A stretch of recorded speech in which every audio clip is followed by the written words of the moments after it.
Hello, everybody. My name's Ryquiz, 5kmmr, offlane enjoyer, and the new 7.34 patch just dropped, so we're talking about it. Sorry if my voice is a little off, I had a rough day at the dentist, and I'll only be talking about heroes that I know something about. If they're heroes that I don't understand, or they're small changes, I'm going to try and skip those to keep the video somewhat short. So first off, we have general changes. They reworked Captain's Mode draft order.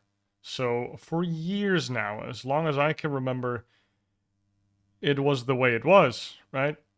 First pick and second pick, you both get 2 bans. Then there's 2 picks from either side. Then there's a bunch more bans, 2 more picks, then final bans, and then final cheese pick. So they were like, nope, we're changing that completely.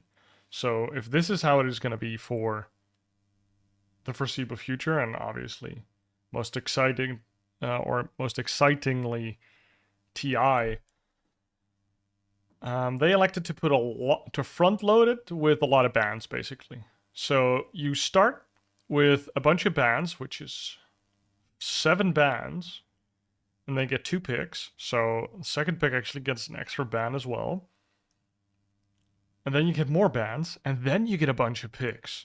So there's a lot of bans before the majority of the picks, whereas in the previous format there were a lot more picks before a bunch of bans.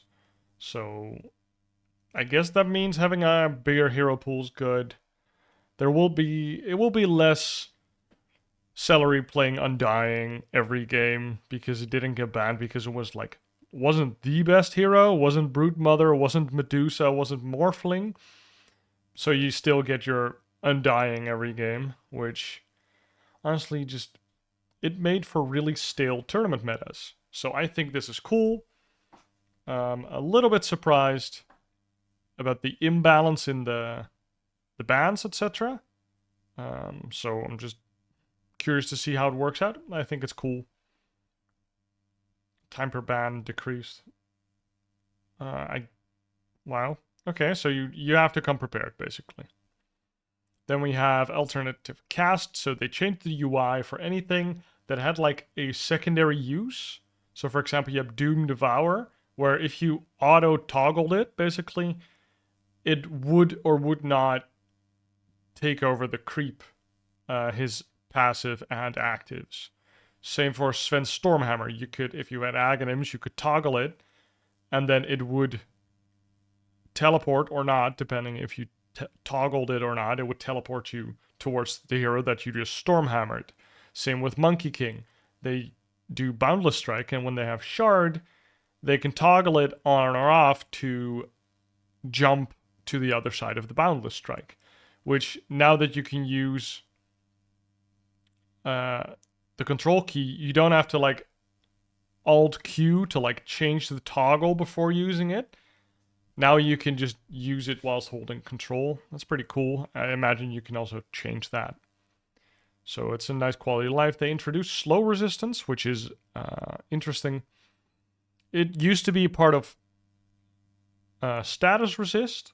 And so what it would do to every slow is it would, if you had 40% status resist, you would have 40 seconds less slow, but it would also slow you 40% less. So it would like double nerf slows. So now they changed that where slow resistance resists the amount of slow. So getting slowed by 50% or getting slowed by 20%. And then status resist still impacts the duration of the slow, the debuff that's on you. So they kind of changed that. I think most slow resistance is now gained from abilities, most notably Ursa and Sven, like the heroes that got kited a lot. And it's on it's on Armlet, which is kind of cool. And it's on a bunch of like neutral items, but you can't really buy it. Like you can buy status resist right now with most Sange items, for example, but you can't really buy slow resistance right now. So will be interesting to see. charges. They moved a bunch of shit around, which doesn't really matter. Now, item changes. Blood Grenade got buffed and nerfed, so it's cheaper now. So if you weren't buying this already at the start, I don't know how you survived, but now you just do, because it's only 50 gold. But they nerfed the restock time by 50%, and the stock from 3 to 2. So it's harder to keep spamming this item into the mid game and late mid game. However long you had room for it in your inventory space. So, like, it's still super good, and it's cheaper now, so you're basically gonna keep doing that, but you just have less of them. So you have to, like, pick your usage a little bit more, with a little bit more attention. Because before, basically anytime you run into a hero, you just slow him or you stun him and you throw a blood grenade on him as a support. But now you have to kind of be like, okay, but is there any follow-up to this blood grenade engagement? Because I only have 2 on my team and the next restock is in like 100 seconds. So it's not about the cost as much as it is the time cost. Like, they're actually limited now. Whereas in some games, they kind of felt unlimited for the opponent mostly. You were just walking around in a jungle, and you get hit by something, and suddenly you're blood grenaded, and you can't get away, and like you didn't finish your one escape item yet, and then, it kind of snowballed from there. Refresher Shard now gives the stats that Refresher the item gives. Cool. Smoke of Deceit got buffed. It lasts longer, which is nice with the bigger map. It is now pub proof, where if somebody misses you in the smoke, never happens in your pubs, of course, but it happens in mine, where somebody pings like we're gonna smoke, and you run towards them, and they smoke just before you're in range, and it's kind of like, well, guess I'm not smoking with you guys. Now you still get smoked if you just walk up to the guy that casted smoke, so that's cool. It's also kind of cool. You can smoke yourself and then walk up to your, for example, your off laner or your mid laner that wasn't near the smoke animation. For example, you smoked in your triangle, then you walk to mid. Your mid walks slightly back to his tower, now gets smoked because you walked up to him, and suddenly you two can like do a gank from the side of the river, for example. So it's going to be really cool to see how the pros will use this Smoke of Deceit. It's just improved and stronger, and probably why there's 2 scans now.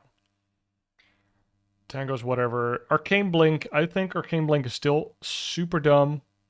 I don't see why you would ever buy it. It's so darn expensive, and it gives intelligence, which is, I mean, I guess it gives magic resist now. Sure, it gives magic resist. But like maybe Tinker wants to spam this for the healing. But I don't see a lot of heroes actually wanting to get this. Because 200 health and 100 mana isn't even that much. Because this is like a 4th item type of item, right? Like, by that time, 200 health and 100 mana isn't that much. Like, I guess you use it more often because it has like a 7-second cooldown, I think. 7 seconds? Yeah, and like it's just better blink, so... But... Strength blink is just better. I'm sorry, it's still better. Armlet of Morrigan, yeah. So Armlet got the slow resistance, cool. Doesn't really matter. Chrysalis is slightly cheaper, nice. Desolator actually scales longer now.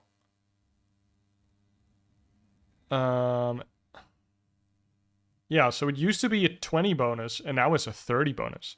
So you can just scale it up even more, which is sick for like a 3,500 item.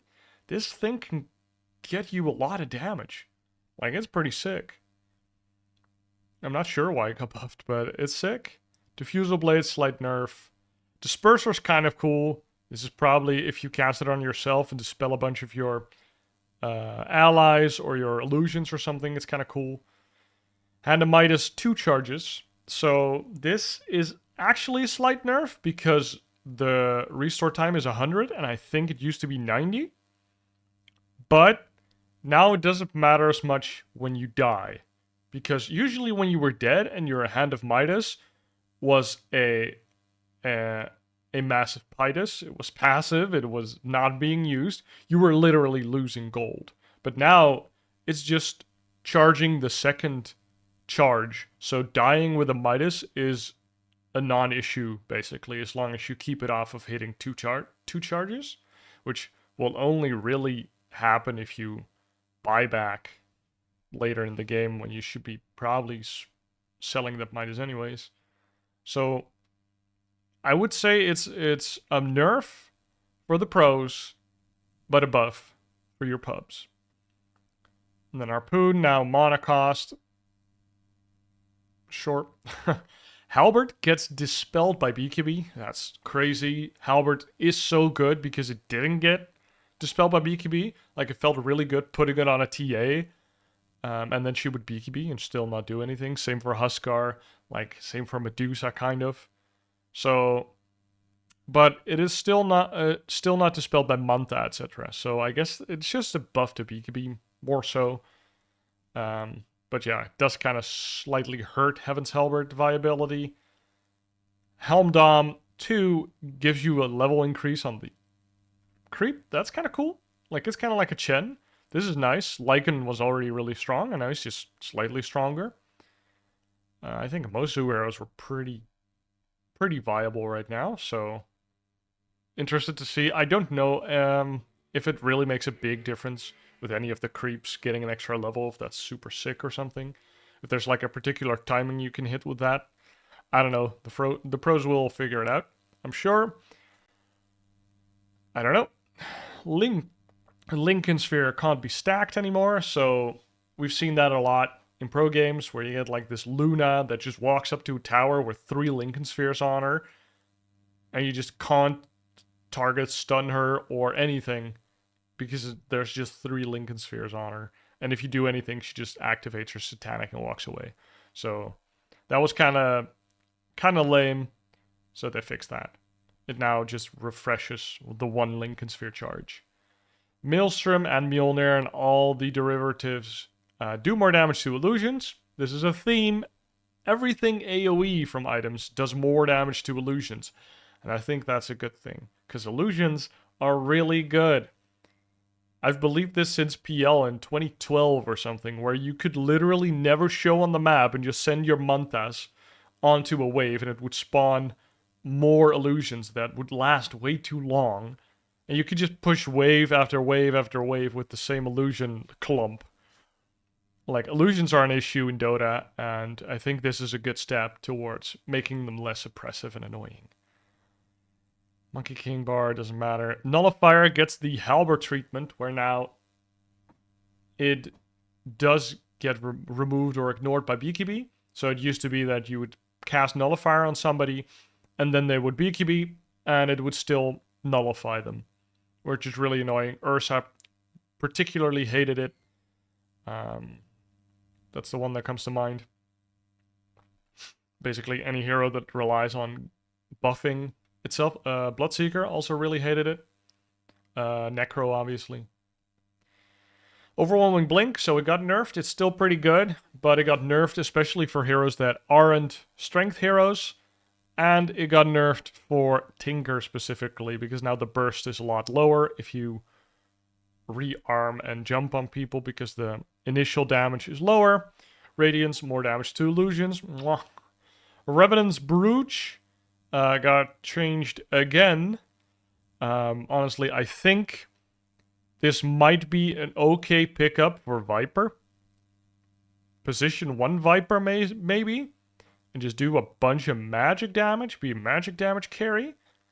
But I think it's still kind of a trash item. Like, try it. The active is super expensive. The build up is kind of awkward. I don't know. It's fun. Buy it in late game when you want to meme around. But I think it's only good on a few particular heroes against a few particular heroes. So it's probably good on Muerta, Viper, maybe some other int carry that I'm not thinking about, maybe like Lena or something, and it's good against like high armor heroes that basically, or a lot of physical resist heroes. So it's good against Terrorblade. Slark in the late game when he has a bunch of essence shift stacks. Like that kind of stuff, then Revan's Brooch is kind of good. Or the opponent just has like like 2 armor items, for example, and it's just really hard to kill. Like maybe an Underlord type hero that just has 2 or 3 armor items. Then it might be good. Rod of Atos got changed from the Universal Hero's best item ever. Like, I played a lot of Venomancer 3 with Rod of Atos first, and same with Snapfire 3 or 2. Wind Ranger, like any ranged offlaner loved buying Rod of Atos, and even just melee Universal Heroes would buy it because the active is crazy good, and it just gave so many good stats. Now, it's still good, but it's not good on Universal Heroes anymore, and I would recommend against buying it on cores when you're a Universal Hero because it just doesn't give stats. So you're kind of griefing yourself, but it is kind of nice because it's cheaper now. So you can buy it on a 4. You can still buy it on heroes that used to buy it before the Universal Hero change, basically. So Viper still kind of enjoys it. I guess you can buy it on any intelligence hero right now that would enjoy it. So, like, I don't know, DP maybe. Darkwall is universal now. Maybe on Lena to set up her own stun. Like, Skywrath will still really enjoy this change, actually. So heroes like that already kind of bought Rod of Atos just for the ability, like maybe Pudge as well. It's just so cheap now. So it's probably a buff for the heroes that still buy it. Gleipnir got changed because of Rod of Atos change. This just kind of means that less universal heroes will be picking up Gleipnir because it just doesn't give any stats at all anymore. Shivas also does more damage to illusions, also an AoE item. Skullbarrier Abyssal Blade, a slight buff. Slight buff to Soul Ring might be nice, but the recipe cost is still quite high to pick it up super early in the lane, unless you're that one specific hero that really can. Spirit Vessel is the new Atos. It gives you that 12 all attributes on a decent build-up, double crown early game item. It has similar cost, almost 3k, instead of the old Atos' 2.7k, I believe. Yeah, 2.7, 2.8. So if you were really buying an early game item just for the stats, Spirit Vessel is your new best friend. It gives you a little bit of mana regen and a little bit of armor. And the active is pretty good. It's pretty good in a lot of games. Don't underestimate it. Veiled Discord was already pretty cool. It gives 5 all stat, not super expensive. It can be like your small item on your Universal Hero, such as on Venomancer. It's pretty good if you go like Veil into bots, if you kind of like crush the lane like you should. It's pretty strong. And now it also deals 200 damage to all barriers, which is really good. So it's kind of like if your team does a lot of magic damage, it's already a good pickup, and now you also kind of like damage half the pipe barrier by just having Veil of Discord. I think you have to cast it after pipe though. I haven't tested that. So if you cast it before pipe, if it still does the 200 damage. Because if it does, it's giga broken. Because I think the uptime is 100%. You can just 100% Veil Discord somebody if they don't dispel it, obviously. Okay, that's all the items. Then we go on to the neutral items. Well, neutral items are kind of... I honestly think they're kind of lame right now with all the... that you can pick them. Like, you get the little emblem thingy. Like, you get your coin and you trade it in for one of 5 neutral items that can be the same one as your teammates. Which basically... It always goes like your supports by like 1 or 2 types and the cores by like 2 others. And they always kind of buy the same ones. Depending on the heroes, obviously. Some heroes really need a specific thing, which is sometimes even worse when, you know, Pangolier got the Lance of Pursuit early. It's like, wow, he's so strong now. And if he didn't get it, it's kind of like, okay, that sucks. I'm just a worse hero now. So they're kind of polarizing my eyes. But let's see what they did to them. Basically, if they're nerfed, they were overpicked. Arcane Ring got nerfed. It's good because mana. Early mana is pretty hard to get. Clarities are limited even. We used to buy just a bunch of casual Sage Masks and shit, and we still do that. But mana in the early game is just so pivotal for farming that any neutral item that gives you a decent amount of mana is just very good. Duelist Glove gives slightly more damage. I don't know when you buy this. It's probably good on like right clickers that rely on their right clicking damage for farming. But was obviously not picked that much. Oh, and it's the one with the. This one's kind of like, I don't know, it's like a bounty hunter only type of item. I don't know. Clinks. It's probably used on Clinks. Faded Brooch. This one is super sick because it gives movement speed and mana pool, which is just kind of nice for 4s, specifically, and 5s. So they nerfed that both sides because it's just super good. And then Lance of Pursuit. I think an item sometimes you only buy because it gives 200 mana, and now it gives more than Faded Brooch. And the passive is cool, I guess. Occult Bracelet. They nerfed the magic resist by 50%. I think you would still take this one even if it gives 0%, because it gives 4 all stats, which is just great on Universal Heroes, and the stacks just give a lot of mana regen. So I remember when they patched this in and they just gave him 10 magic resist, I was like, what the hell? This, what? 10% for free? Because I was picking this anyways? Just feels so good. And then we have the Pig Pole, which gives you only 5 all stats, and 10% movement speed buff if you spend 50 mana. I think Pig Pole is kind of garbo when you compare it to Occult Bracelet, but if you're a Universal hero and you didn't get anything else good, then Pig Pole's pretty good. Still, but definitely, I mean, it's a what? It's a 12% nerf or something? It's significant. Seeds of Serenity gets another buff because it's still kind of meh. But having 4 health regeneration, I actually think some heroes might take this now for farming. If they face tank a lot of creeps, 4 health regen is pretty decent. Dragon Scale, super good item, and it used to be really good on illusions for chipping away towers because it would do full damage on towers. They removed that completely, so F you illusion heroes. Valve doesn't like you right now. The Aquila Aura bonus was reduced. It's kind of weird. It's still good. Just gives you slightly less mana.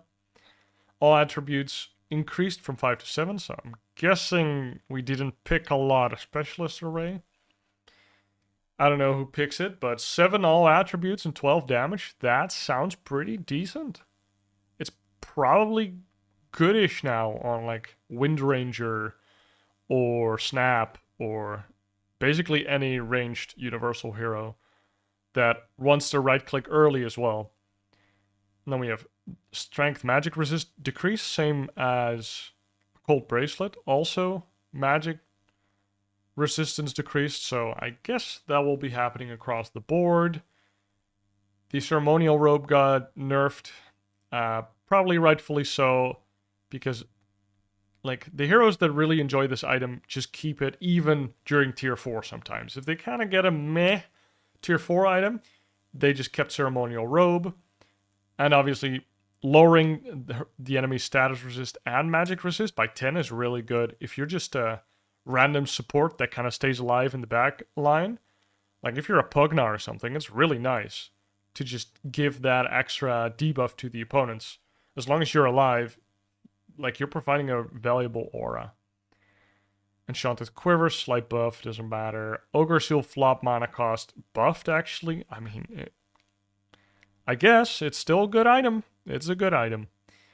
Titan Sliver, they didn't nerf the magic resist. That is very nice. Makes Titan Sliver even better, basically, in comparison. Because now you can't keep Vambrace. And they lowered the status resist a little bit. I think it's still a great item. Vindicator's Axe got a slow resistance. So I've never seen anybody pick this item up, and I don't think it will change. Statics cap stays the same for all intents and purposes. Havoc Hammer is reworked. It used to push people away, which was kind of cool.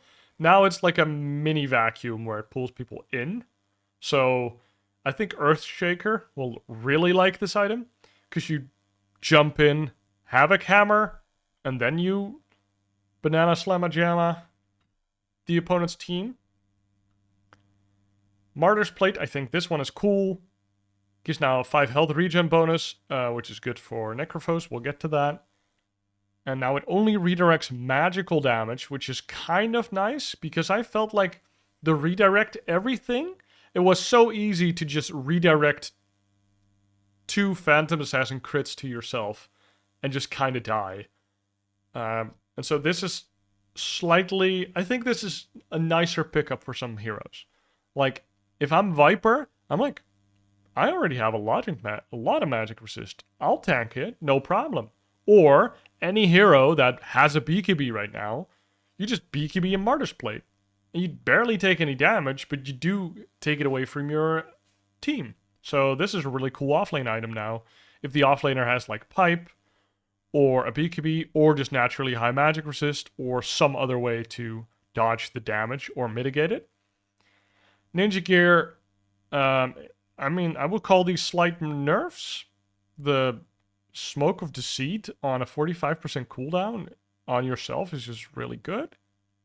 Normally you have to buy these things, and they are on a cooldown, and there's only like 3 in stack max, and I think like we all have had that pub where you're like, okay, we really need to smoke right now, and you're just out of stock. That doesn't happen with Ninja Gear. Like, I think it's a crazy item. It's probably still decent without the stats. The stats make it really good. You'll still see it like picked up by 2, 3, 4 heroes on your team. Spell Prism is still good. I think nerfing the bonuses is good, but you pick it for the effect, right? You pick it for the cooldown. I don't know why. Oh, 12%. Still 12%. CDR still good.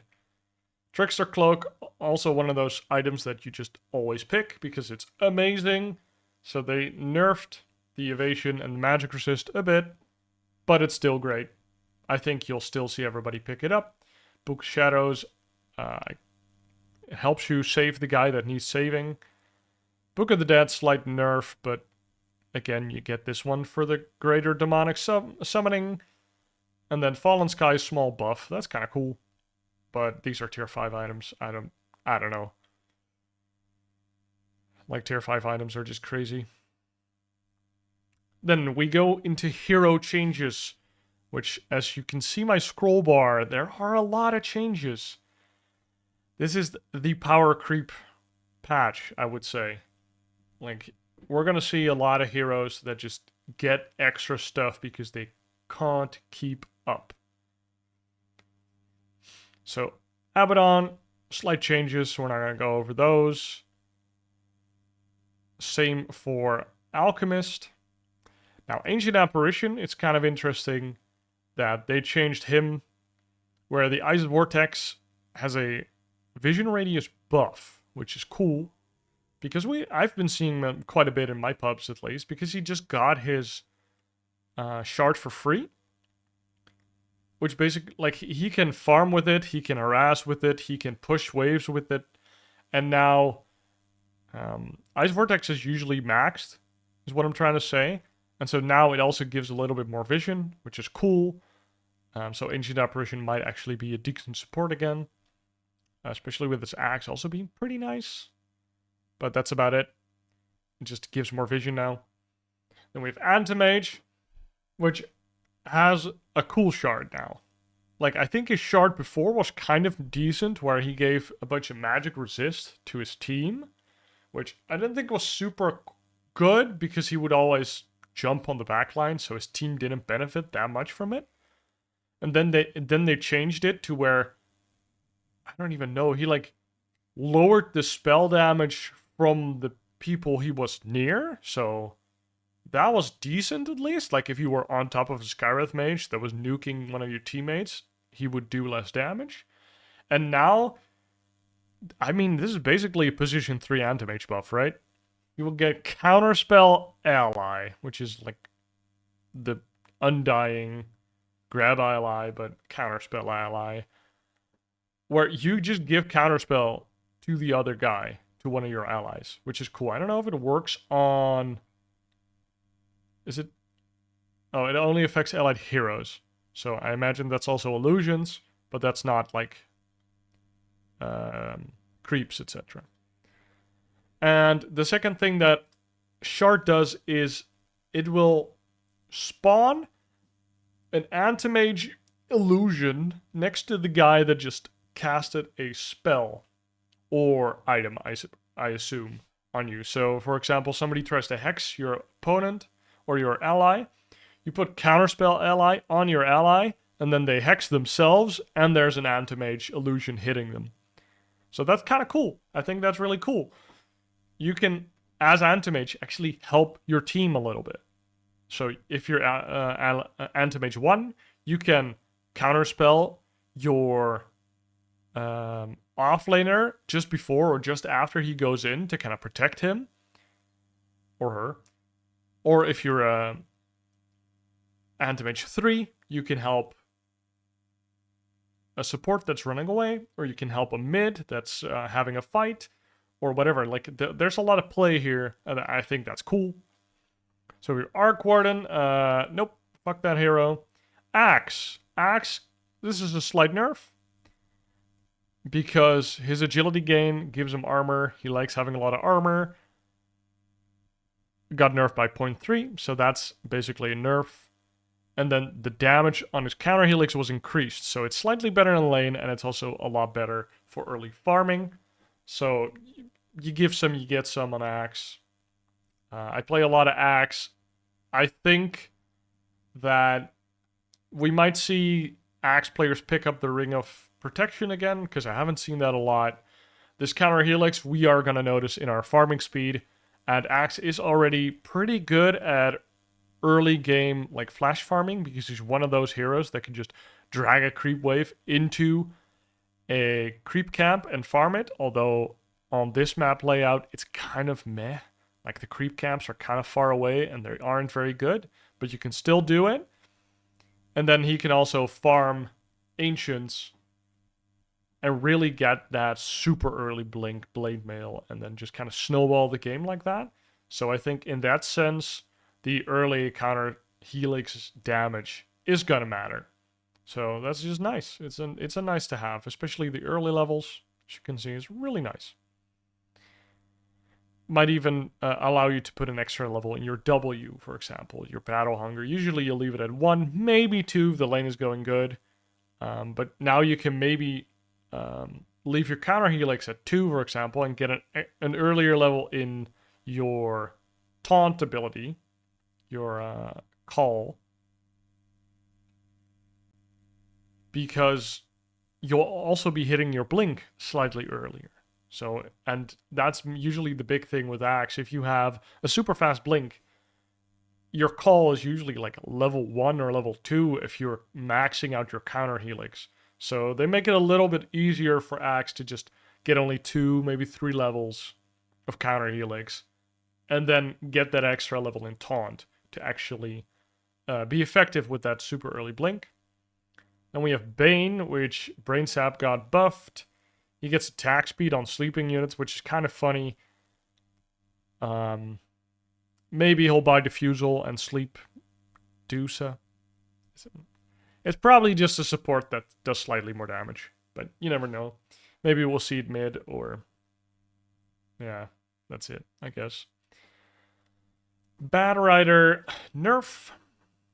Beastmaster, he got reworked, so he doesn't have the free wards anymore, which is basically why you want to have Beastmaster on your team, right?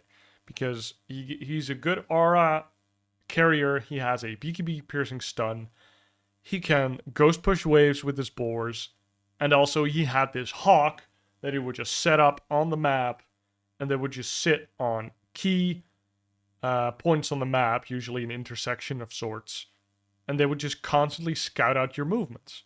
So that's totally gone. Now you have this hawk that is circling around Beastmaster's head, and if something comes into range, the hawk will dive on them, body slam them, and go back into the air.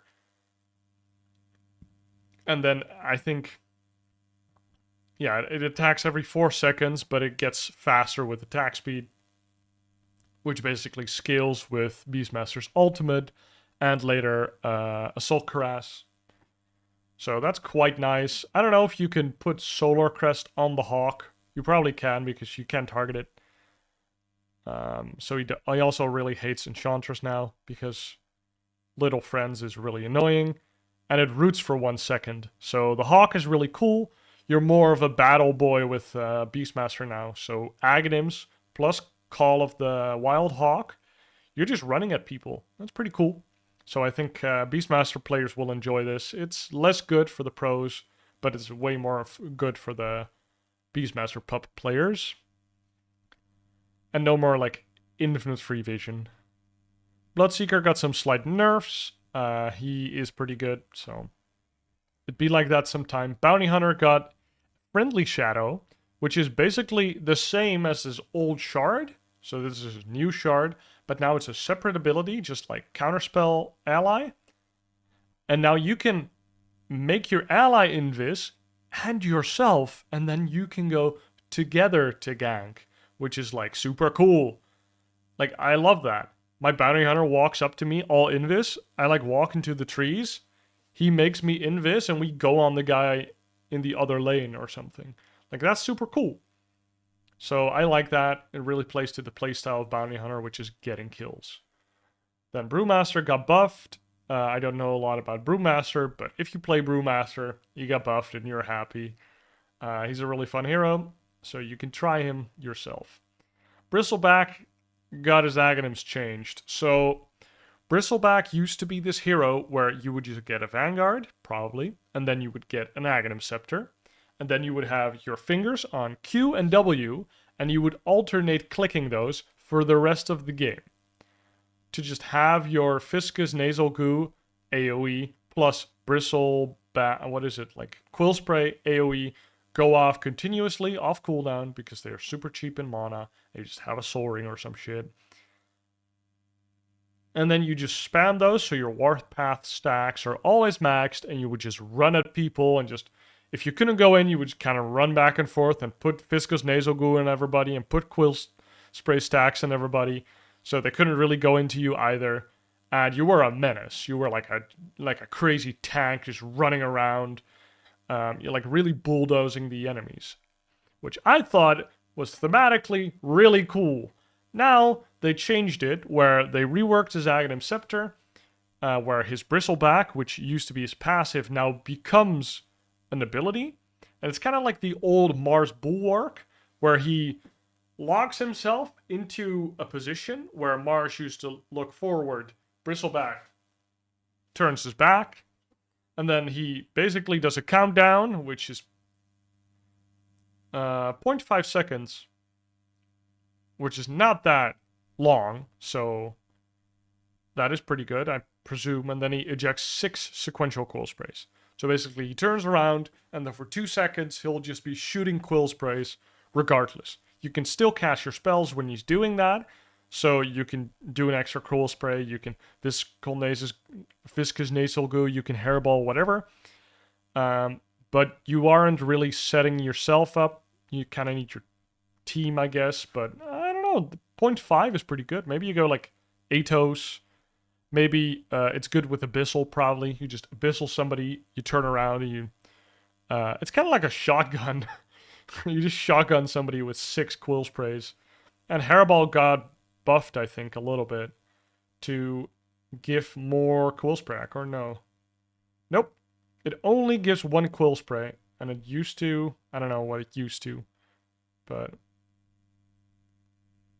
it only gives one quill spray on the hairball. So you hairball, you quill spray, and then you use bristleback active. So you have 8 sequential quill sprays.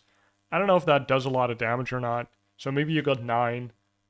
I think it even caps out at some point, the quill spray. So I honestly am not very stoked for this, but please prove me wrong. I like playing bristleback, but this doesn't sound super strong.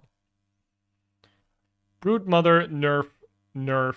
Oh no. Nerf, buff, nerf, nerf. Broodmother is also boring, so I hope we don't see her again. Just slight tweaks. Centaur Hoof Stomp, super big buff. He can move during the windup of his stomp, and then he uses it. So before you would have this, like, you would stand on one leg and then do the stomp. Well, he still kind of does that, but you can move during it. So it's kind of like Dawnbreaker Q when she has her shard, so you can move around in it. It feels pretty good.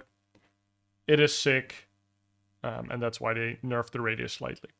Because you now have the range that you can walk with, so like if you have a high enough movement speed, it's basically pretty good. Double edge a buff. This is pretty sick together with the old shard, or the current shard, I think. It's just crazy good. And then it has this workhorse thing where it still has the cart, but it also gives you stampede, and you can get into the cart and you're not targetable, etc. But I still don't think anybody will buy that. Chaos Knight got some small buffs because he's an illusion hero, and they fucked over the illusion heroes, and he was already quite unpicked. So Skeeter's probably happy that he got some nice buffs. We'll see if he sees any play. Shivas destroys this hero even more. Chen got some interesting changes. So he gets bonus attack range on the penitence target, so he might actually start right-clicking people now. And he's in a universal hero, so maybe it will actually amount up to some decent damage. It's very nice if you just hit somebody a couple times with a Blightstone, and then your creeps all go on that person. Because, you know, the -2 armor does a lot if then 4 other creeps start hitting him. So I think that's a very cool addition to Penitence. And then Holy Persuasion got changed, where it's not global anymore, which, I don't know, I'm used to it being global, but 1200 is still decently big, and now at least you have to be with your team to heal them, which I guess is fair. The cool thing is that when you get Ags, you can now cast it on opponents as kind of like a Dagon, which is cool, I guess.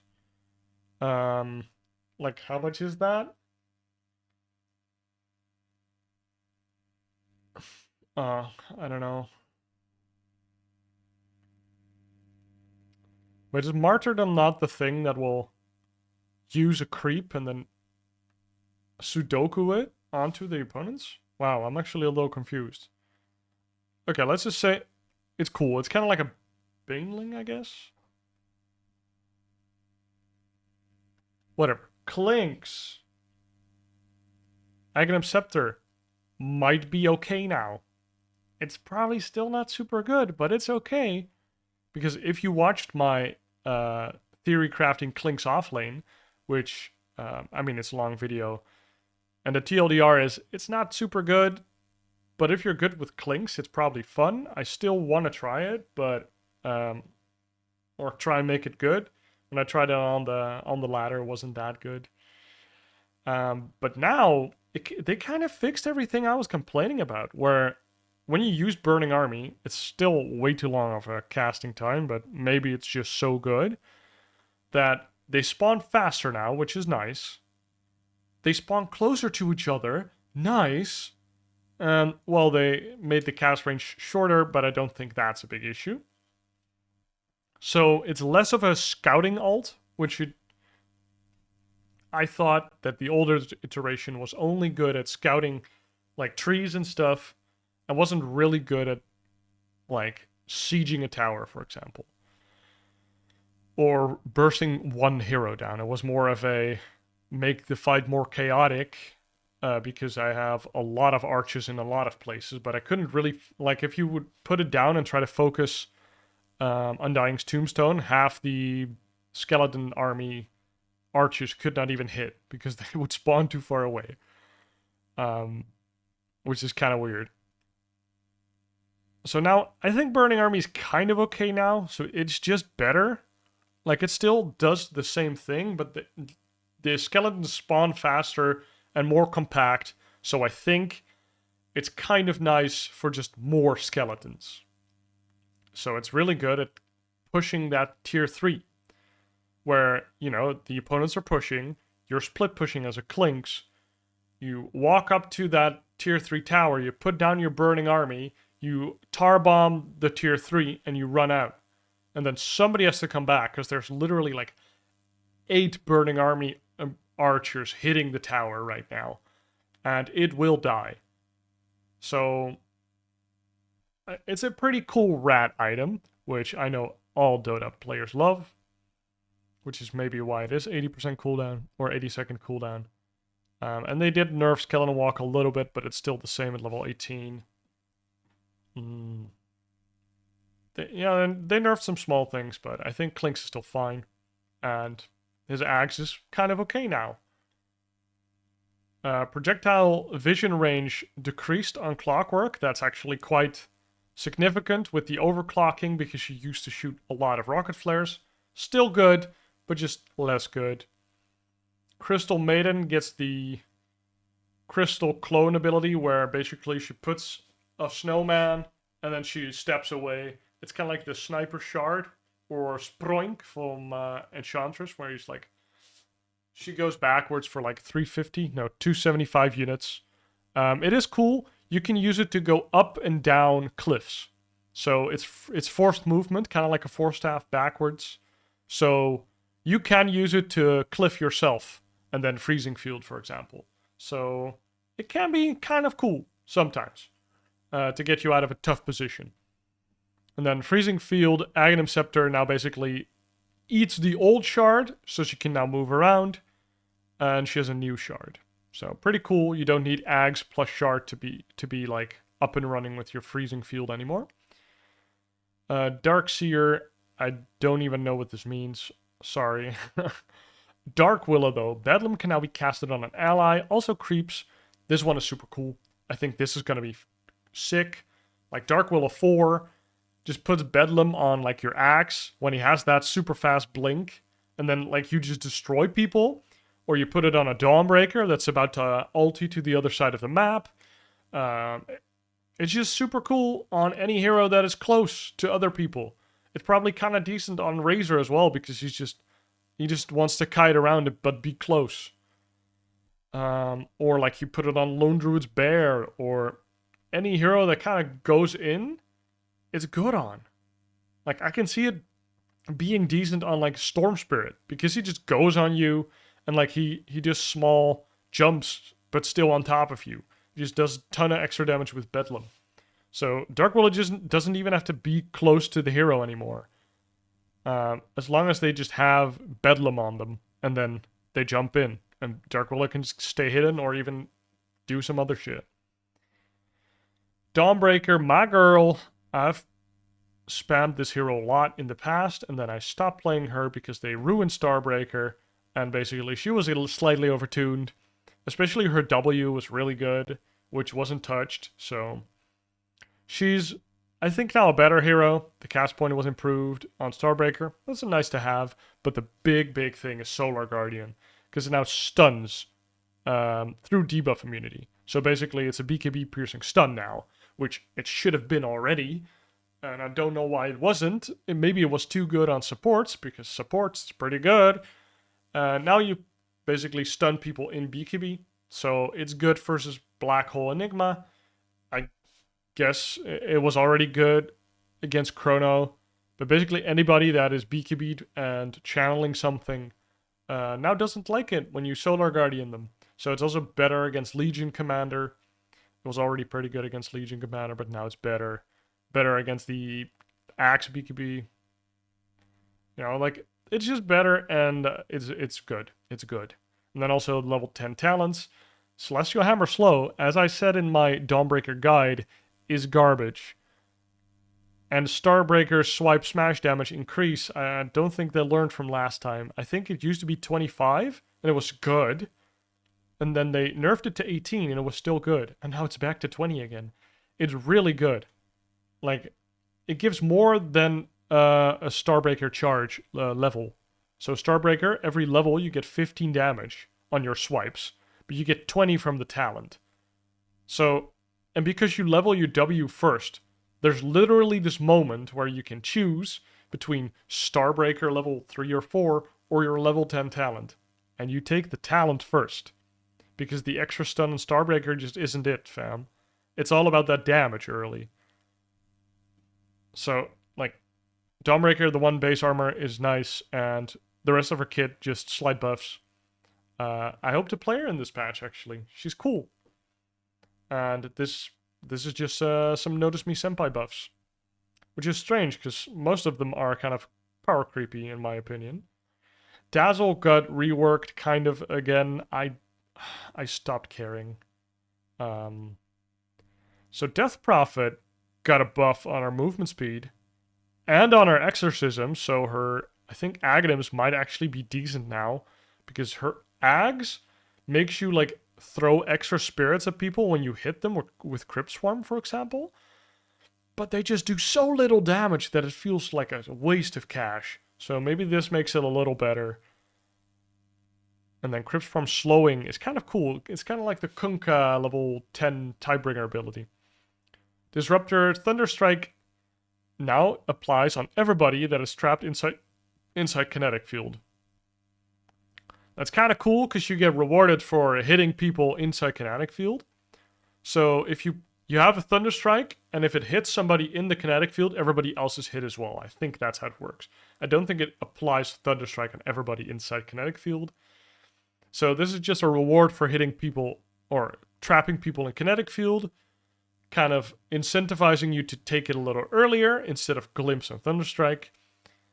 And I guess it helps clear creep waves slightly better. That's about it. So, and the 10 talent is in line with this change, so that's cool. Doom got a pretty big change. So Scorched Earth can now be upgraded by Aghanim's Shard, so they removed the Infernal Blade one, which helped for like some stun combo or some shit. I don't think anybody ever like really bought it. You didn't rush it or anything. But now it will heal Doom, so basically it's kind of like... which one is it? Like, you do damage and you get healed for the amount of damage you do. So it's basically Spell Lifesteal, but slightly different. It's kind of like Bloodseeker's Aghanim Shard, I think, where you also get healed for the amount of damage you do with your Blood Rage. But now it heals you for the amount of Scorched Earth and your controlled units. So 33 is really hyped. He's gonna build Helmdom 2 on Doom now.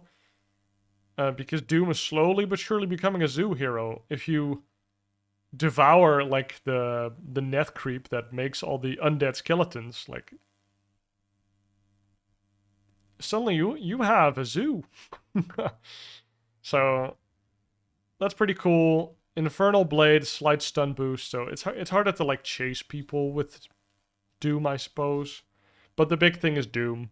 Doom does no longer apply Mute, which is your items, so it doesn't disable your items anymore. So now you can Glimmer Cape yourself. You can Force Staff yourself. You can... well, you can't blink away because it's doing damage, but you could activate BKB if you think you needed it. You could activate Manta, although, like, to dispel other things that are on you, I suppose. So, it's definitely a nerf, but now the target can't heal. So it's like Super Vessel.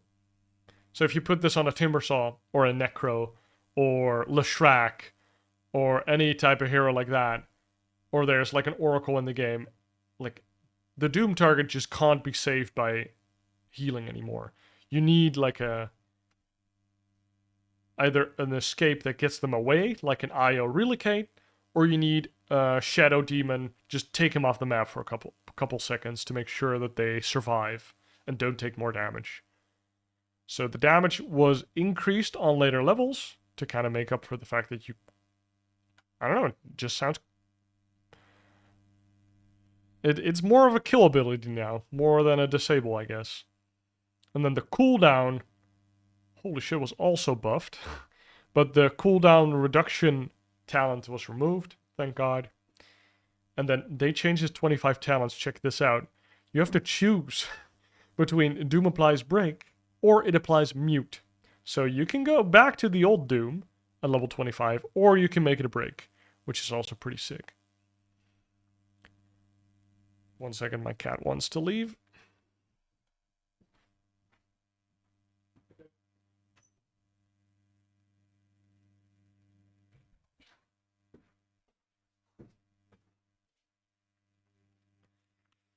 Jesus Christ, we're only at D. Let's keep going. Dragon Knight. They made Dragon Knight better. They made him just make him more scarier. Like he has more range on everything and stuff does more damage. Mostly in Elder Dragon form, which is how it should be. Like if he transforms into a giant effing dragon, he should be scary.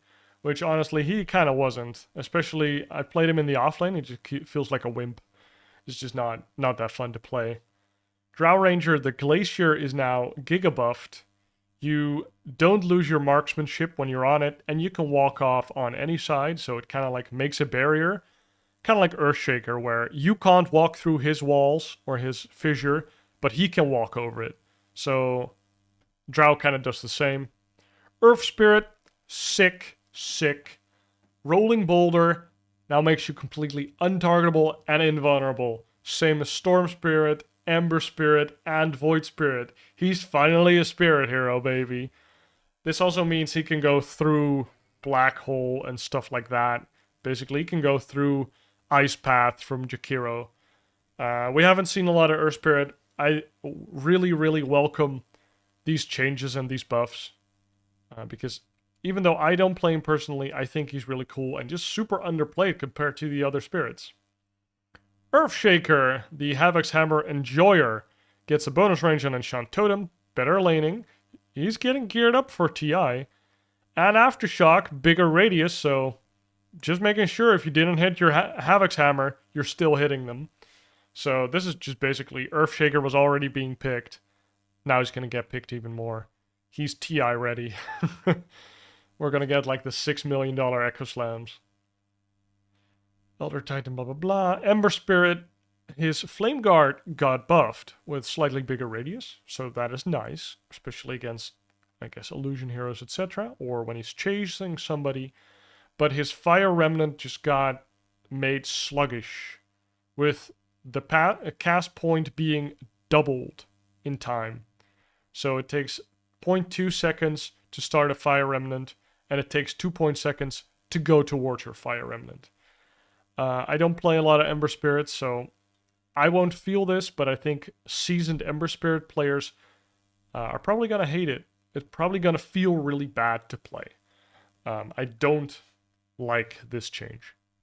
Maybe it is too broken, and then, I mean, just bite the bullet and ignore me. If it is too broken, then you should change it, but I prefer changing numbers over feel, and right now, Ember Spirit feels really nice and mobile, and now he feels less nice and mobile, which, if it's not broken, I think you should keep it. And they already did the same thing to Sleight of Fist, where it takes longer to complete. I think it even does less damage. So they've been nerfing him, and probably rightfully so, because we've seen a lot of Ember Spirit. First phased, second phased at the latest, at the last like 2-3 tournaments. Yeah, we've seen it a lot. Like, it's been considered a pretty safe pick for the mid lane, as long as you don't get counterpicked by Huskar. Enchantress also got a sick change because Sproink, which used to be her Aghanim Scepter, is now her Shard. It does pretty similar stuff. And since she's already being played as a right-clicking support, now getting that Shard really makes her snowball. If you're doing a lot of damage as Enchantress and forcing a lot of kills to happen, this is just gonna accelerate that even more. Little Friends is now an Aghanim Scepter, which can root for potentially 5 seconds. But it can be dispelled. The root. So it sounds a little expensive, but cool. Enigma demonic conversion does no longer work on friendly creeps. You now basically self-cast it. You self-target it. You give away a kidney, and then you get some Eidolons, because now it costs health and also mana. So you can't no longer deny creeps from your creep wave every 2 waves. So Enigma is now a way worse laner. I don't know if Enigma is still viable off laner now. Probably, but different. Maybe we'll see him more 4 or less, because now, again, you don't have the demonic conversion on the creeps, which was kind of like the guaranteed impact that Enigma had on lane. So I think it's just a big nerf, which is weird because TI is coming up. And if there's one thing that casters say every week, including me apparently, is that big AoE team fighting spells are buffed just before TI. Faceless Void got his stuff switched around a little, and then we have Grimstroke. Grimstroke got patched back into the game. The big thing is Soulbind now fully pierces debuff immunity, so it goes through BKB, which is cool, and it's good.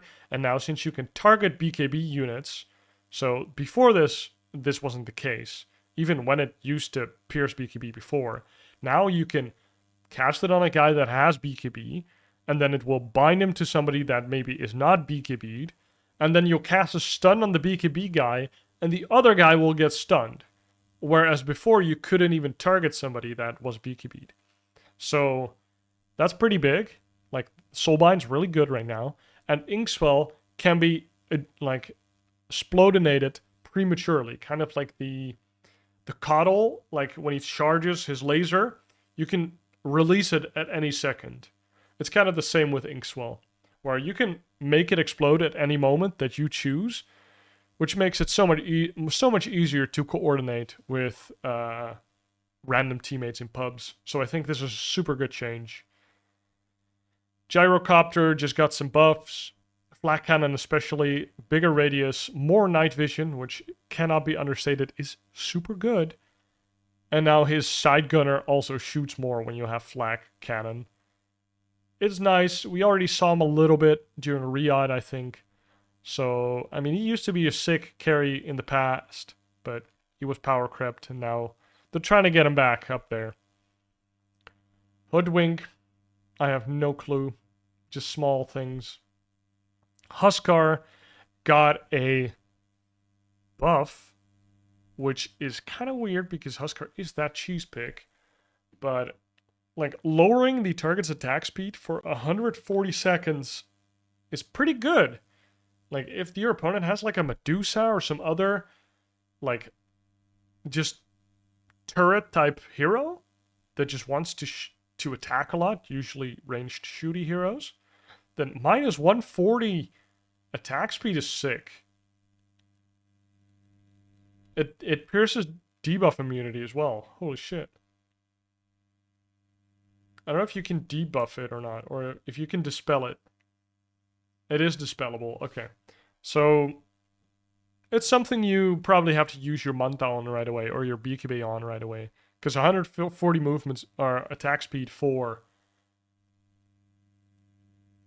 5 seconds is pretty devastating for a lot of carries. Another big rework, it's Invoker. This is why Vessel is probably the new Atos now, because Invoker is a universal hero, and, well, with everything that entails, already sick, he has now another layer of craziness. His balls used to already give like a bonus effect where Quas used to give health regen. Now it doesn't anymore. Now it gives spell lifesteal per orb, which is pretty sick, right? But it gets crazier. Wex gives attack or gives cooldown reduction instead of attack speed and movement speed. Or it still gives movement speed. And Exort gives spell amp. So, like, depending on which like balls you have, and then you cast a spell, you either have it on a lower cooldown or you have more damage. So 3 Exort balls into the buffed Sunstrike, which is now 200 damage level 1. You just explodinate somebody. Like, it's gonna be crazy. And then other things such as Wex, if you have 3 Wex balls and you use your Midas, you just reduced that Midas by 21%. I think that's how it works. Maybe it doesn't work that way because of the charges. But basically any other spell or item, such as Hex, 21% cooldown. 21% cooldown reduction. That's a lot. That's a lot. And all this other stuff is really good. Like Cold Snap now heals. Ghostwalk gives insane health regen, mana regen.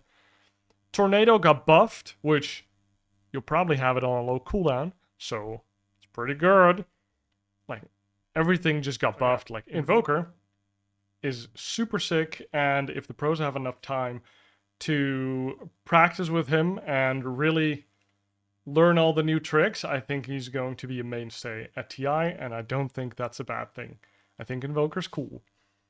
Jakiro has a new Aghanim Scepter, which just makes it a pit of death instead of just a very long macro pyre, which is cool. Yeah, it's just slightly better. Juggernaut got fixed. Keeper of the Light Chakra Magic now gives yourself more cooldown reduction, which is kind of cool. So 25% more of 6, which is 1.5. So I do 7.5 cooldown reduction to yourself. And any item. So maybe mid Coddle is going to wreak some havoc. Like the mana restore was slightly nerfed, so it's slightly less good to be mana battery Coddle, but it's slightly better, or not, well, I think a lot better as more of a core. And as a support, you're also using Chakra Magic on yourself. So it's just better. It's a buff. It's defo a buff. Then we have Kunkka, who actually got buffed. The damage and slow is now applied to all enemies in the torrent area, not just when the enemies get caught by the stun, which is good for just the torrent and is amazing for his Aghanims, because Aghanims puts torrents everywhere. And then X marks the spot. Casting point has been improved by 50%. So it's twice as fast now. So these are just nice changes. Kunkka has been kind of like on the down low. And I don't think this is like super crazy good. But I'll definitely try like 1 or 2 games in the offlane again. See how the Aghanims feels. Legion Commander, just random changes. I think the level 25 talent on the Shrak is actually crazy cool, where as long as you have Pulse Nova on, it can just trigger lightning storms, which is kind of cool. Chain Frost on Death for Lich is cool. Lifestealer's 25 talent is now pickable. Dragon Slave is cool because now it has a damage over time component to it. So, I mean, it's fucking fire. So it does damage over time. Because you're probably burning somebody because of all the fire. That's pretty cool. So it will disable Blink for a little bit. It will help you deal with Templar Assassin. And that's about it. It's pretty nice. And then Lightning Strike Array, the mana cost has been reduced a little bit. The cooldown is still pretty high on level 1, but at least it's also cheaper on level 1 now, so it won't feel as bad anymore. And then Laguna Blade, this one is cool. It supercharges Lina, kind of like the Asuna, I think she's called, from Avatar. Like, Prince Zuko's sister? Like, she uses the blue fire, right? Because she is super strong firebender. And now Lina kind of has that energy, which I think is just super cool. Lion, a mana drain no longer has a mana cost. I mean, it's kind of a no-brainer. It's kind of surprising to me that it costs any mana at all. And you can now target allies always, so he's kind of like the new Pugna. It's kind of slower, but it also gives a movement speed, so he kind of has like a small save, which is cool. Like Lion having a small save. Normally he just kind of stands by and like stuns somebody and then stands by again until his stuff is off cooldown again, or he mana drains a random hero. Now it's kind of cool, like if your offlaner's getting gone on and he's trying to run away, you can mana drain him, give him that little bit of mana that he needs to use his getaway option, or give him that little bit of movement speed that he needs. I think that's super cool. It's a super cool change. A few videos ago, I was already screaming on top of my lungs that Lion was a boring hero, Sven is a boring hero, Venno is a boring hero, Centaur is a boring hero, and they're kind of fixing these heroes. Like, they're modernizing them, and that's very nice, and I think this is, in particular, a really cool change. Also, Earth Spike in a 30-degree cone. It's like a mini Ravage. It's pretty cool. It's also foreshadowing, because Tide lost his mini Ravage. Lone Druid. This is a crazy one. Spear Bear became universal as well, just like Lone Druid. Spear Bear can now have his own Aghanims upgrade and his own Aghanim Shard, where before only Lone Druid could have an Aghanims and an Aghanim Shard. Now the Bear also has those. So that's pretty darn strong. You can read what they do, but basically one of them makes the Spear Bear independent. I think that's the Aghanims on the Spear Bear himself. Then you have the other Aghanim Scepter that makes Spirit Link inactive, and you can link to somebody else. So you can link to a friendly hero. So maybe we'll see Lone Druid supports, or a 4 or an off lane. I don't know. But Spirit Linking your carry, for example, is pretty strong, because it gives armor, attack speed, and what is it? Lifesteal. That's it. So that's a pretty big buff, but you can't have a bear when you're linked to somebody else than your bear. But it's cool. I think it's very neat to give the bear his own Aghanim Scepter. Basically, almost a full second unit. Or hero. So I think Lone Druid's really cool. I hope we'll see him in like once every 25 games or so. Once every 30 games. Like, make him special, but still a menace in the right game. Then we have Luna. She got a new shard where her glaives like float around her, kind of like the Beastmaster. Yeah, kind of like the Beastmaster Hawk, but different, and it just does damage. It's kind of like Flame Guard from Ember, but then it does right-click damage, I think, so it's pretty good. Like, it's kind of like a Bedlam, actually. Like, she should be able to cast this on somebody. Then you cast it on Axe as well. You have the Axe with the glaives plus Bedlam jumping you. That would be scary. Lycan, Hull, slight nerf, but Lycan is still good. His wolves get some extra health. Like, he's just still good. Helmdom 2 got buffed, so Lycan is better. He's a universal hero. He's just good. Horntoss, we got the collapse buff back, but it's on Ags now. So this used to be on Shard during TI-10 for some comparison. It's pretty sick. But now he's a universal hero, so maybe that makes up for it, and he's actually stronger than ever. That's why we need the 7 bans, baby. Marcy, I think this is pretty cool. The big thing is Sidekick that got reworked. She's basically a budget IO now. If you're near an ally to 500 units, you can give the sidekick to somebody. Or I think the cast range is less, but as long as you're close to them, you can pick somebody and you'll be like, I'm your sidekick, I'm your sidekick. And then they get all these buffs. And then when you're not close to them, Marcy gets half of those buffs still. But if she's near them, she gets the full buffs. And the ally gets the buffs, which is cool. But it's also kind of like, well, now you're an IO hero. You just have to be my slave for the rest of the game. You have to be near me, buy all the aura items for me.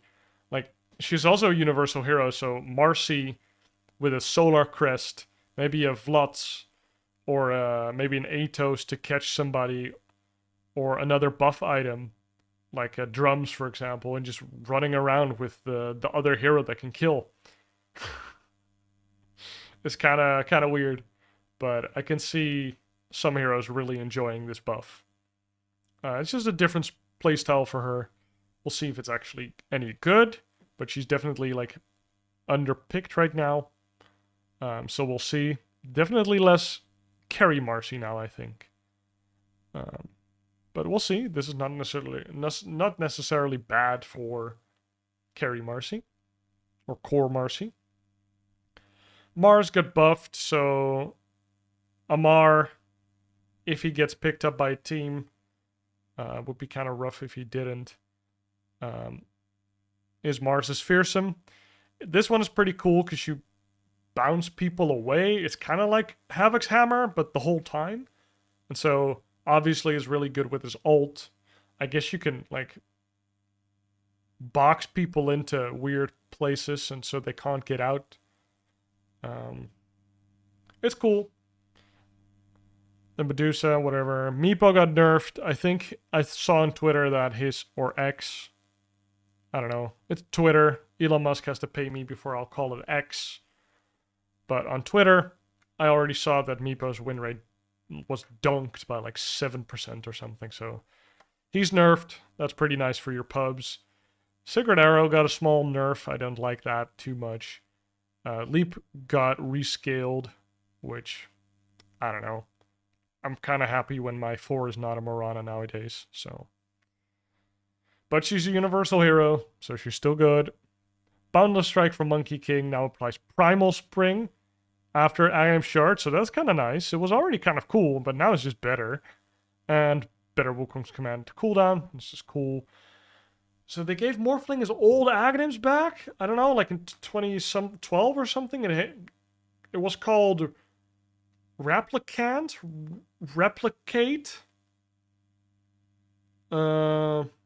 Something like that. Like I think you would make an illusion of an other hero, and then you could like teleport to that other hero if you wanted to.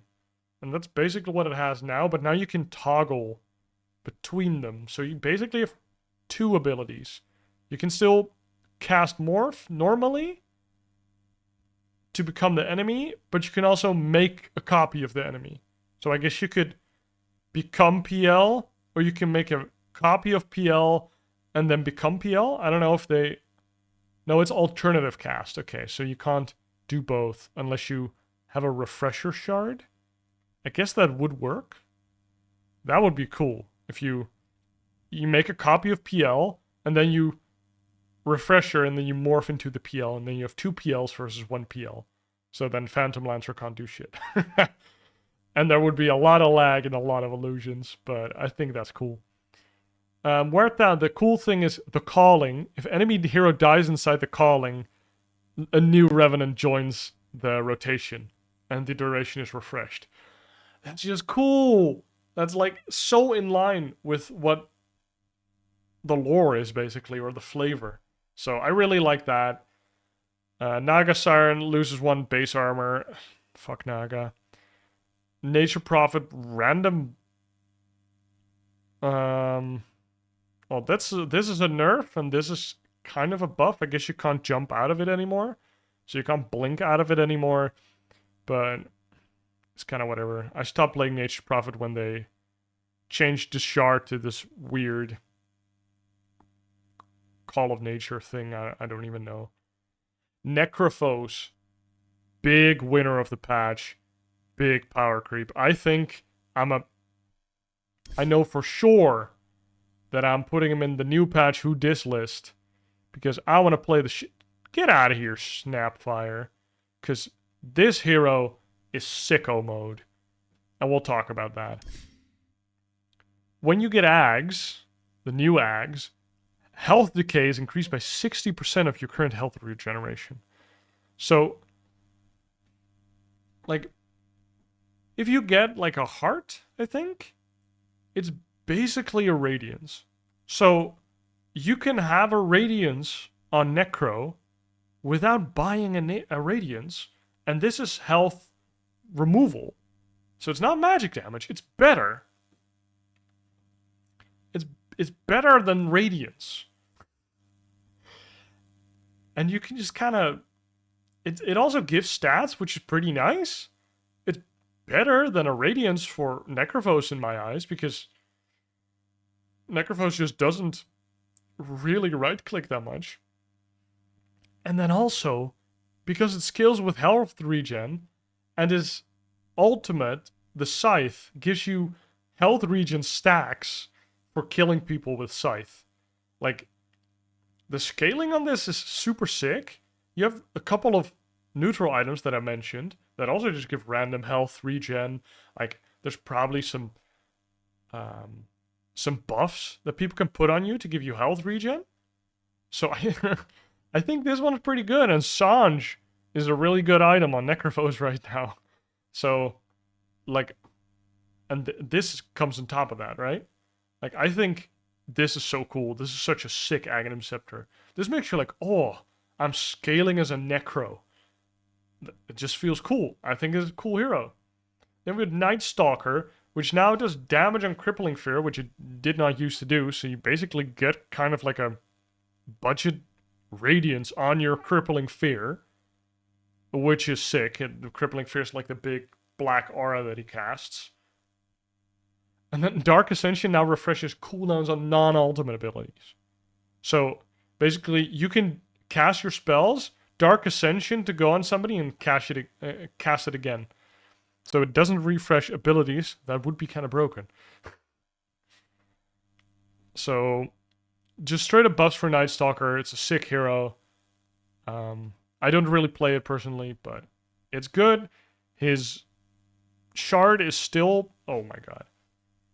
His shard is still basically a budget Midas. So he's good. Night Stalker's good. Nyx Assassin got rescaled a little bit. Slight nerfs.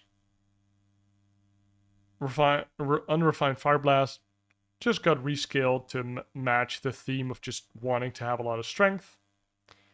Repel is back. Heavenly Grace is gone. It's basically an old... I think it's basically put BKB on your ally. So that's pretty cool. I'm not going to play it. Oracle Purifying Flames got changed a little bit. Outworld Devourer and Destroyer. So they just went deeper onto the... We're going to make this guy a little tanky. So Sanity's Eclipse now applies mana allergy, causing them to take damage every time they cast a spell. And Outward Destroyer is healed for the amount of mana spent by these enemies. So he already has this Ags on Essence Flux that will give you this barrier that will help you survive. And now also Sanity's Eclipse, which will heal you. So basically, if you can Sanity's Eclipse just before your Essence Flux pops, you're golden. Or just, I don't know, get a Bloodstone. Could be okay. Pangolier, oh my dear Pangolier. They got him, boys, they got him. Lucky Shot no longer disarms, so it doesn't silence anymore. Now it also doesn't disarm anymore. it only reduces attack speed, but it reduces it by 160. So at level 4, it's almost the same as disarming somebody. Maybe you get like 1 attack off for the duration. But it does make it a lot less good as a 1-point wonder, which I like to get it as 1 level just for the disarm that you would get. Like 70% if you're laning and you hit the guy and he's disarmed, he misses 2 creeps. So now that doesn't happen anymore. Shield Crash is interesting where there's no more damage reduction, so that used to be pretty good late game, but less good early. And now it just gives a straight up barrier, which is a lot better early, but obviously a lot less good later in the game. So I'm kind of meh on it. Like 200 barrier, and you hit like 3 heroes as a 600 barrier. That's pretty okay. That's pretty good. But, you know, it's not 75% damage reduction. Phantom Assassin got reworked where I don't know the exact wording anymore, but basically she gains this deadly focus buff. So instead of just getting straight up crit chance, she gets a buff. And then when she has the buff, her next attack is a guaranteed crit. So this is really nice when you're just hitting some creeps. You get the buff, you stop hitting creeps, and you jump onto an enemy support, and you can one-shot them 100%. And the dagger has a double chance of getting this deadly focus. And on any hit, including your crits, you can get another deadly focus buff. Which is cool. Oh, the duration is only 6 seconds, so that's kind of meh. I think the bad thing is that can you nullify this? Because if you can nullify this, oh my god, she's so bad if you can nullify this. Like, she's so garbage if you can nullify this. So yeah, I don't know. But it's pretty good. Like, it's an interesting change. And if you can nullify her, that would be really good. So Phantom Lancer was nerfed a bit because he was really good. Aghanim Scepter build was amazing. So now that is slightly worse. Phoenix got some buffs. It's a little weird that Sunray now gives you like mischance. And you can do Sunray in your supernova. So you're kind of like covering yourself. So I guess it does synergize with your own kit. That can be nice. Primal gains an uproar stack for every hero hit with a rock throw. I just thought that was funny. Aghanim Scepter on Dream Coil got changed a little. Oh, wow. It actually keeps attacking even if they break the coil. Because before you could just break the coil right away and then she would stop rapid fire attacking you. Pudge can now move after he hooks something. So that's kind of nice. Also instantly kills illusions. F illusions. Nether War, blah blah blah. Sonic Wave is cool because now the knockback is undispellable. So before she could do her Sonic Wave and you could get a Lotus Orb and you would stop getting knocked back. Or you could just activate BKB right away and the knockback would stop, which is kind of a stun. It's forced movement. But now you can't do that anymore, so it's slightly better. Maybe offlane Queen of Pain. My boy Razor. We're going to talk about Razor. Watch my Razor guide. It's pretty good. Razor gets reworked. He gets a new Aghanim Shard. That's kind of sad because I love the old one. But he gets to keep the old one a little bit. It is now part of the basic Storm Surge ability. So this is what I'm calling the power creep. He just gets more extra stuff. There's a bunch of heroes that we might have already covered and we're gonna cover that just get extra stuff. I didn't feel like Razor needed this, but he got this. So Storm Surge is now slightly worse. So it gives less bonus move speed, which sucks, but sure. But he now gets the passive that he got from his shard for free.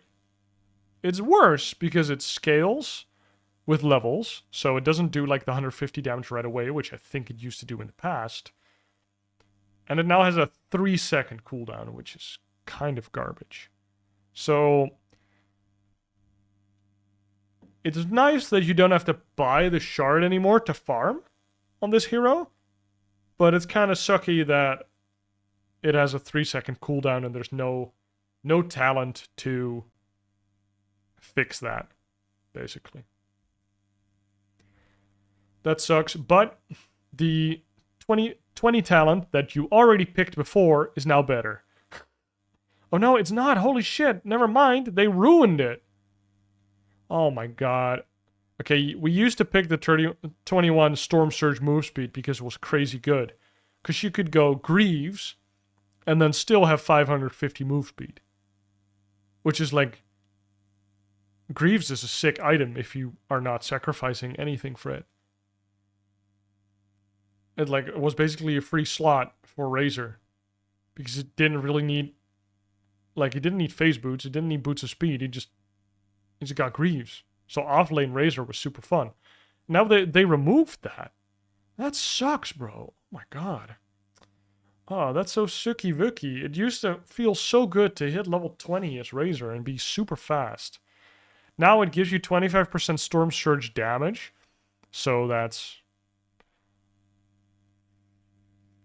like, what, 37 damage? So it's like 180 damage. 190 damage. It's just not that good because of the cooldown. And it hires the slow, so it makes the slow higher. That's kind of okay, but it's only for 1 second. So I don't think you're ever getting that. It just isn't good.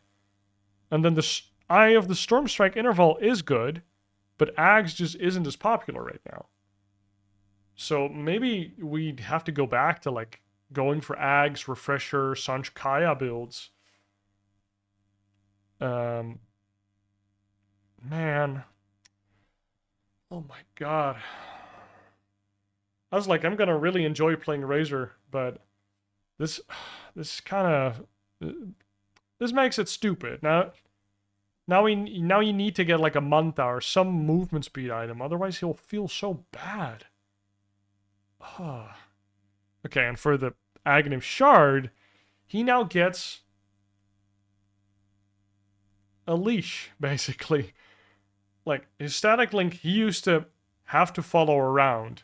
Like, you know, like a big dog, you have to follow it around because otherwise it gets away. Now it's kind of like the other way around where you're pulling in the dog, so the dog is way smaller. That's kind of what it does if you alternatively cast the static link. It starts pulling you towards the Razor, which it's kind of weird. But I mean, I guess it will help you suck people off more. It gives you more range. But the 20 talent also did that in a way cooler way. Because you were faster. So you could follow the guy, but you could accidentally follow the guy like too deep into their base. And then, you know, you could die for that. But now I guess it's better for the offlane aspect of it, where you're controlling a guy even more now. You were already kind of deleting him from the game by stealing all of his damage. But now you're also ruining his positioning. It's probably good, but I don't like it. That sucks. I like Razor, but this kind of sucks. Ricky is good right now. He's good. He's just good. He does a lot of damage. He's good. Rubik got some nerfs. Rubik was super good. Some nerfs, probably still good. Sand King got fixed. Like, it used to be when you got Ags, his spines would not scale, so they would stay the same size. So if you had a very small sandstorm, most of the sandstorm would get covered by the spikes.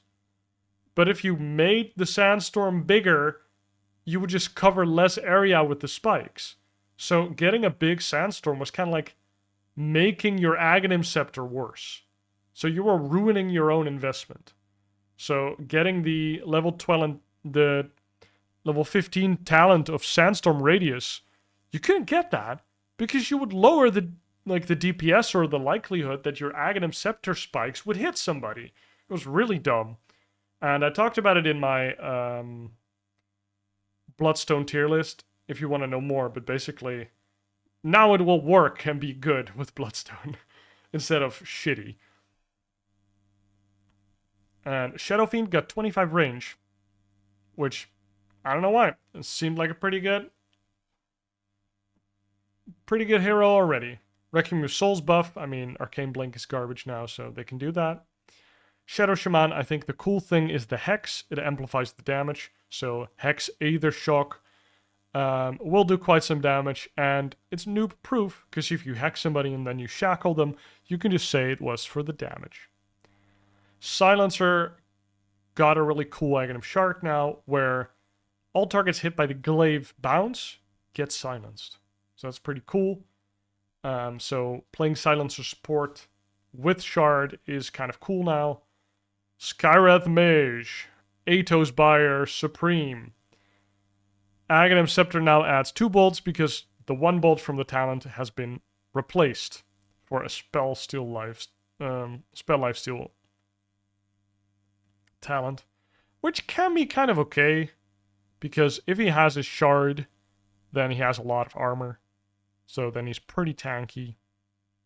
But still, you kind of need Aghanim Scepter to farm now, because only 1 bolt to farm with, and he doesn't really have anything else except for his concussive bolt, concussive shot. So Skywrath Mage seems okay. Like the Atos, I think, is just really big. Slardar got a buff because Bash of the Deep just does straight up more damage in water. It's crazy good. Slitherine Crush got buffed and creates the puddle, which is water, he's just buffed. He's just buffed. Depth Shroud Linger Duration decreased, so Slark offlane or Slark 4 slightly worse because his shard has been nerfed. Snapfire, you already saw me delete her from the list. She is not good anymore. Well, she's still kind of okay, but she used to be crazy good because she would get online at like level 20 because you would start doing your own damage and you're a universal hero, so you have a lot of that. So you would be bursting one dude at level 20. And I always say that you can play for a level 20 talent, but you can't play for level 25 talent because most games end before that. But level 20 talent can kind of be a timing, can be your game plan. And so with Snapfire, you could go Atos and then like Boots of Travel, or like you could upgrade to Gleipnir, you could do a Hex, you could just get those stat items that are still utility, help the team, and then at some point you hit 20 and you start doing a lot of damage, you get that 1 Daedalus, and you start one-shotting somebody. And then you get level 25, and then you one-shot 3 people at a time. So Snapfire used to have crazy scaling, which is why I wanted to pick her up for the offlane as well, because Atos Snapfire is just so cool. Not cool. I mean, it was just very strong. I wouldn't say cool, but very strong. And now she's just kind of back in the dumpster. I think mid-snap is still fine. Like, she still applies all the orb effects on Little Shredder, so you can still use Blightstone. You can still use Maelstrom on it. You can still use a Javelin on it. And that's still pretty good. And then with the multi-shot, I don't know if it procs Maelstrom on all 3. Or if it procs like Blightstone on all 3. If it does, then it's still pretty good for a mid-snap, I think. But it's not super good for like an offlane or a 4-snap anymore. Because a 4-snap could kind of like do the same with less items. But it's just not that good anymore. I think mid-snap might still be good.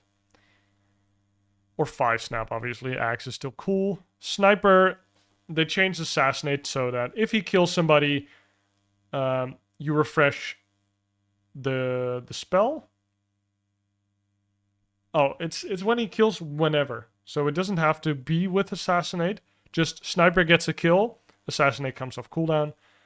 So they changed Spectre, they removed Haunt, and they gave him Shadow Step, which used to be his Aghanims, and now Haunt is his Aghanims, so they changed it around. I don't know. We'll see how that is. So Sven, as I mentioned before, slow resistance on his ult now, so he gets kited a little less. Stormspear got nerfed. Techi's reactive taser, so you can activate the detonation, kind of like the Inkswell from Grimstroke. TA psionic traps. And then Terrorblade got a rework on the Demon Zeal.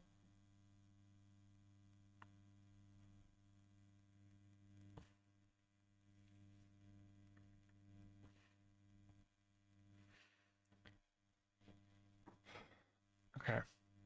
Tidehunter. Tendrils of the Deep ability has been removed, so the mini Ravage is indeed gone, and now we have Dead in the Water, which is a cool ability. He throws an anchor at somebody, and then they are leashed by that anchor. And that anchor is basically like a tombstone. You have to attack it 5 times before the anchor is gone. And then for as long as you have the anchor leashed to your back or your head or wherever, your movement speed is 100. So you're basically a prisoner, like walking around with a big iron ball. So that's a really cool shard. It makes Tidehunter a lot cooler. Timbersaw got nerfed a little bit, like the spell amp is completely gone, so that's pretty big nerfs for the Timbersaw. Tinker got nerfed, got nerfed, got nerfed. Hell yeah. Fuck Tinker. Tiny Grow now gives slow resistance. That's kind of cool because it's always online. Like, you're not like Ursa or Sven where you have to activate it. It's just always there.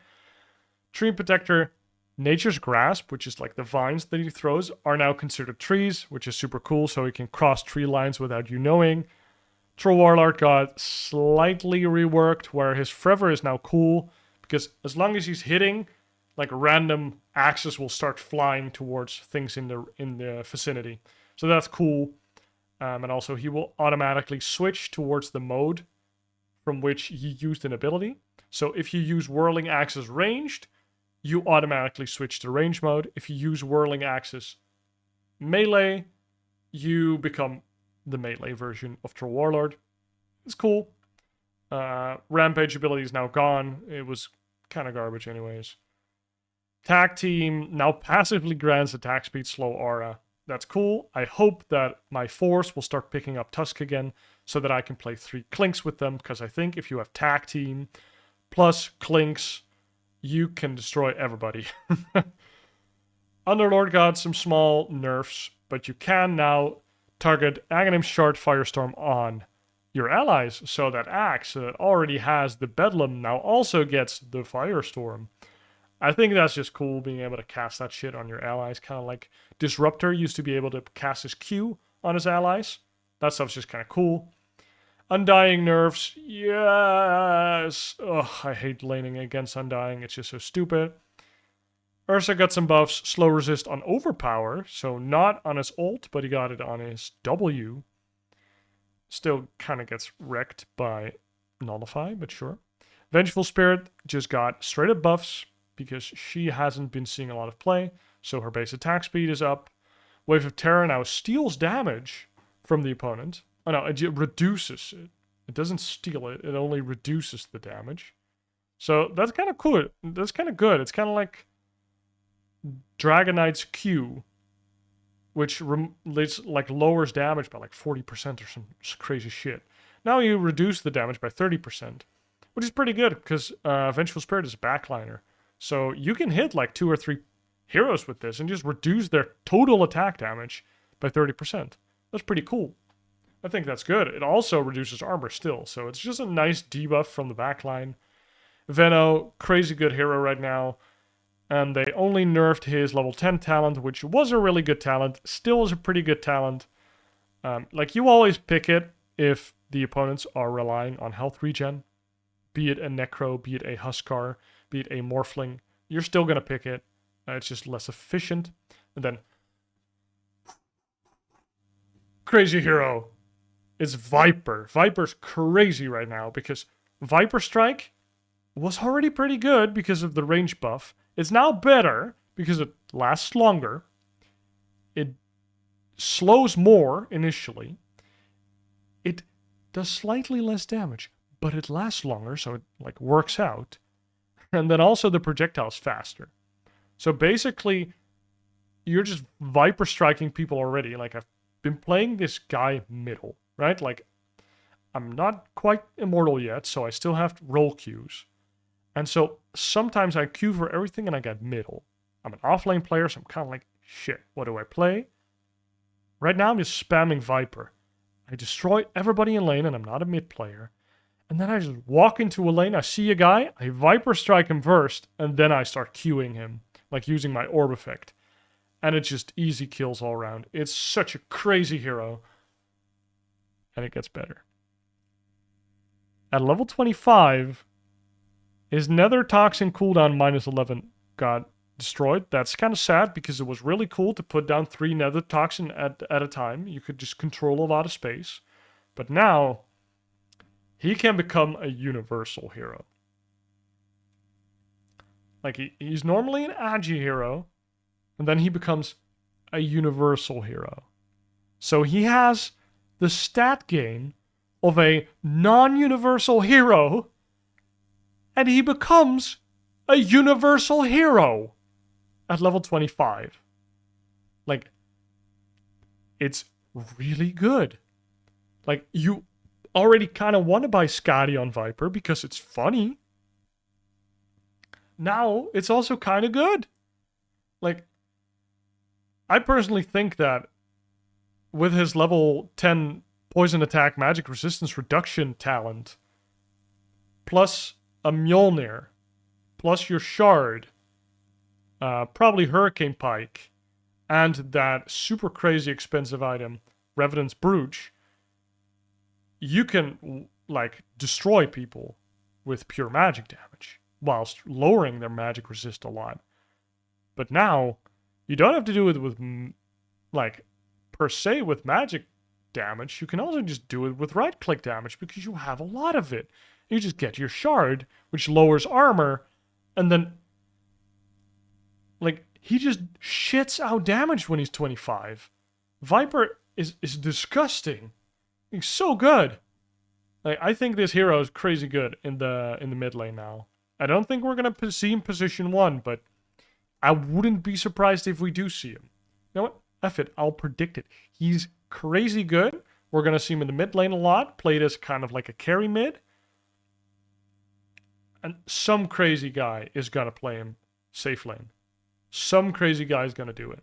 Because he's gonna destroy the offlaner completely, and Viper can still do a lot of damage. He's like a semi-carry in that sense. So that's my wild prediction. And then Void Spirit.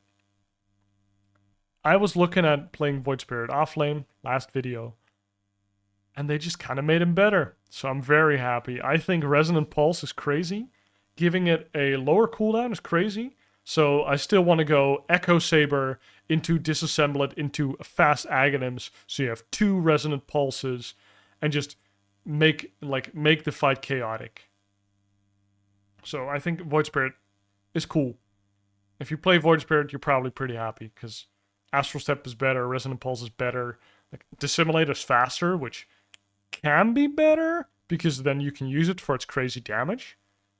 But it's also you're like protected for shorter. So I think this is a nice middle ground, but I can see both sides of it.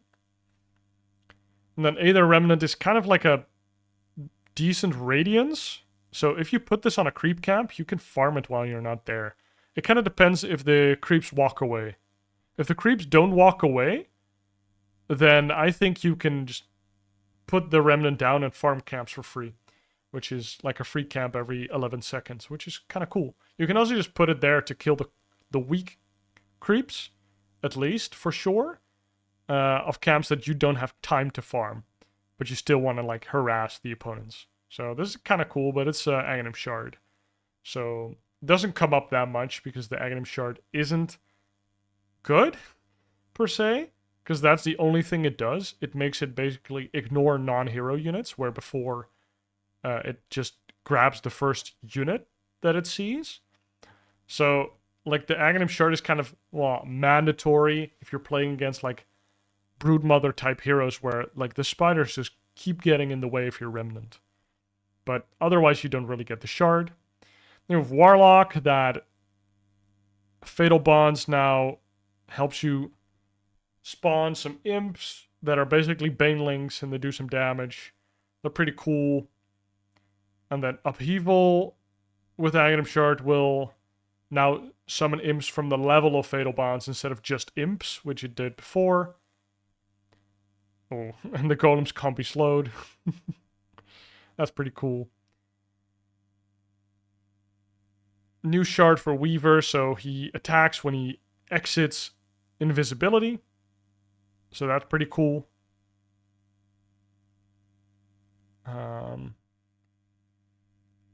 Yeah. And then we have Wind Ranger, just some slight nerfs probably, because Universal Heroes are good. Winter Wyvern. And then I think Witch Doctor. Oh no, there's a couple more. Witch Doctor is a crazy one because Paralyzing Cask, I mean, that's cool, but it's the Death Ward. Because it now deals pure damage and it pierces BKB. So it just does a shit ton of damage to everything instead of just, like, because before it did physical damage. So Armor was like, lol. Terrorblade was like, what? Sorry, what? Are you trying to hit me? And they lowered the damage a little bit, but it's pure, so it doesn't matter. So you can just do shit tons of damage because it's pure damage. Like, this hero is crazy. Go play before they nerf it. Wraith King. I think he got buffed slightly. Yeah, the skeletons just do more damage to heroes and they have more armor. So those are nice buffs. Also, his talents are buffed. But Zeus is the big last one. Thundergirl's Wrath. It now scales. It does damage equal to the max target HP. So late game is now pretty darn good. Because, like, early it's good because it's just a lot of damage. And then later it would fall off a little. But now it, like, scales pretty well. And you can toggle off the auto cast from his shard. Which I guess you don't accidentally proc it if there's a Nyx Assassin there with Carapace. Like, it's nice to be able to turn it off. Whew, okay. That was still pretty long. Guys, thank you all for watching. Normally I do these on stream, but it's going to be a while till I stream. My stream will be on Saturday. I'll see you then. So I thought to throw this out now, and they also take a lot of time out of the stream, which I thought would kind of suck. So just try doing a solo recording. What do you guys think of the patch? I think it's pretty cool. I'm going to play a lot of Void Spirit offlane. I think that's going to be fun. I think Necro offlane is going to be really sick. And I think Invoker is going to be stupid crazy on people that are good with Invoker. So yeah. Go out there, play the patch, have fun, and I'll see you guys next time. Cheers.